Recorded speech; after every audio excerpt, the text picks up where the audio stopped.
साथ संगत जी, प्यार से कहना धन निरंकार जी। ये जो भाव है मन में हर किसी के, चाहे वो एक थोड़ा अहंकार रूप का भाव होगा तो भी वो बदला जा सकता है, और अहंकार से धीरे धीरे वो नम्रता की यात्रा की जा सकती है। तो बात वही कि भक्तों के संदेश में ये स्वयं को बदलने की जो बात होती है वो क्यों होती है, भक्तों का जीवन संसार के अन्य व्यक्तियों से अलग क्यों होता है, कैसे होता है। तो बात वही कि भक्तों के जीवन में भी वही है, दृष्टि के लिए आँख है, खाने के लिए हाथ हैं, एक सूंघने के लिए नाक है। एक दिन में उतार चढ़ाव उसी प्रकार आएंगे, और उसी तरह जो भक्त श्रेणी के नहीं हैं उनके भी जीवन में ये सब ही है। तो भक्तों ने जो एक बदलाव अपने अंदर लाया वो यही कि इस दुनिया में तो रहते हैं पर दुनिया से अलग होके रहते हैं। तो ये अलग अब कैसे रहना हुआ, ये ब्रह्म ज्ञान द्वारा जब इस परमात्मा को पा लिया, देख लिया, इसके प्यार में एक पूर्णता से खचित हो गए, तो कैसे एक अपने आप को हर पल इस परमात्मा के एहसास में रहने वाला वो भाव भक्तों के जीवन में आ गया। और जैसे एक दुनिया के तो तरह तरह के रंग हैं, भक्तों के जीवन में सिर्फ वो प्यार का रंग चढ़ता है जो इस परमात्मा से हो जाता है इसको देखने के बाद। तो ऐसे भाव से युक्त भक्त अपने जीवन के जब हर पल को जीते हैं तो वो भाव ही बदल जाते हैं, एक नज़रिया बदल जाता है। एक वो बात कि अगर हम कुछ भी उदाहरण लें कि कोई भी स्थिति में एक जो रुख करा जा सकता है वो एक अच्छी तरफ भी और बुरी तरफ भी, एक परिस्थिति से हम क्या निकालते हैं वो भी एक अच्छाई निकाली जा सकती है, एक बुराई निकाली जा सकती है। तो भक्तों ने हमेशा वो अच्छाई की ओर ही रुख करना सिखाया है कि परिस्थिति अगर इस परमात्मा ने दी है तो अच्छी ही होगी। एक अगर उस परिस्थिति को अच्छा नहीं समझ रहे हम तो वो हमारी कमी है, इस परमात्मा ने तो पूर्ण किया है इस परिस्थिति को भी। जब इस परमात्मा ने हमको जो कुछ दिया वो परमात्मा का जो दान है, तो ये परमात्मा जहाँ पूरा है तो परमात्मा की दी हुई हर परिस्थिति भी पूर्ण है। फर्क सिर्फ हमारे नज़रिए का होता है कि उसको हम किस तरह देख रहे हैं, उस परिस्थिति में से हम निचोड़ क्या निकाल रहे हैं, उससे सिखलाई क्या निकाल रहे हैं। क्या हम सिर्फ हमारे अनुसार कुछ नहीं हुआ तो उसके वजह से इस परमात्मा को ही कोस रहे हैं, या ये भी मान रहे हैं कि ये ही हमारे लिए बेस्ट है और कैसे इसमें वरदान छुपा हुआ है। तो एक ये नज़रिया भक्तों ने हमेशा से जो जिया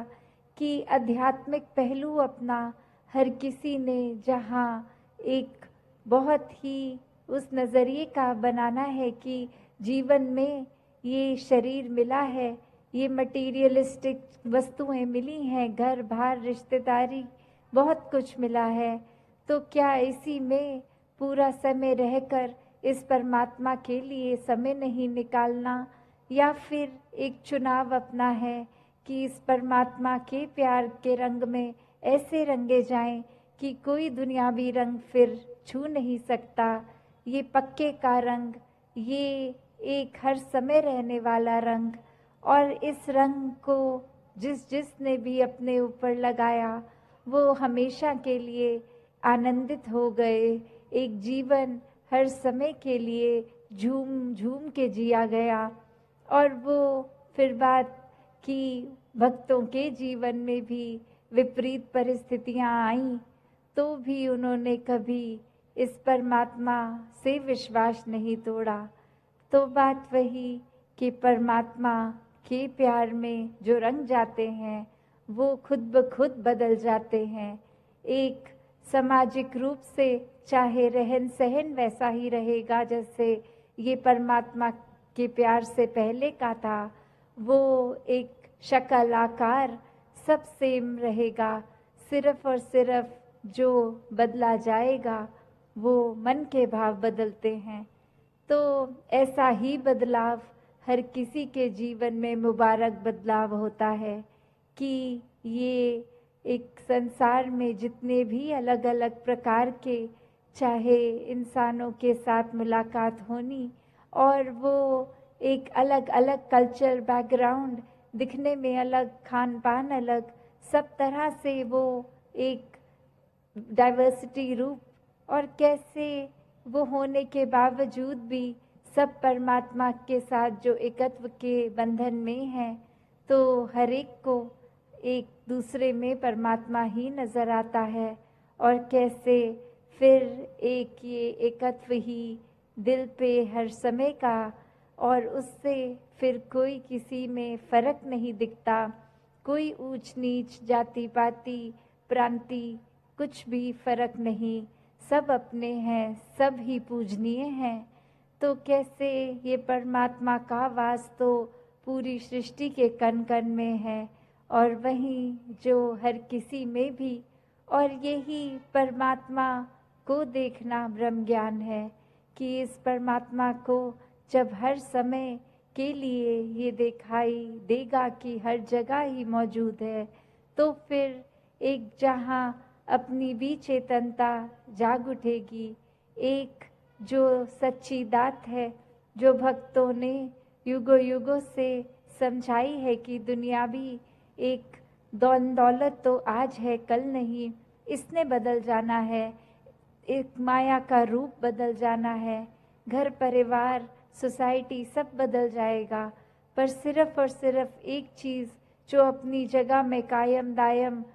शुरू से थी, अभी भी है, और ये संसार खत्म होने पे भी रह जाएगी, तो वो बस ये परमात्मा, ये निराकार है। तो इस निराकार को पहचान के जीवन में जहाँ फिर वो समझ भी आ जाती है कि जो कुछ इस निराकार ने दिया है उसका सदुपयोग ही करना है, किसी के नुकसान का कारण अपने आप को या किसी वस्तु को नहीं बनाना, मन में भाव हर किसी के लिए एक शुद्ध विचार रखते हुए हर किसी के लिए फिर वो मन से एक दुआ अरदास कि ये जहाँ किसी के दिन घर में जीवन में एक स्वास्थ्य रूप किसी भी तरह का एक नुकसान हो रहा है, तो वो भी एक भक्तों का दिल तो इस तरह पिघलता है, किसी को देखकर ठीक नहीं है तो उनसे ज़्यादा उनका दर्द भक्त समझते हैं। तो कैसे ऐसे वाले जीवन को मुबारकबाद जीवन कहा जाता है। ये एक परोपकारी जीवन होता है, अपने लिए सेल्फ सेंटर्ड होके, सेल्फिश होके, ये अपने ऊपर केंद्रित नहीं, पूरे संसार की भलाई के लिए भक्त अपना जीवन लगा देते हैं, पूरी ह्यूमैनिटी, पूरी मानवता के लिए ये संसार में आकर। तो कैसे जहाँ एक मन में भी भाव होते हैं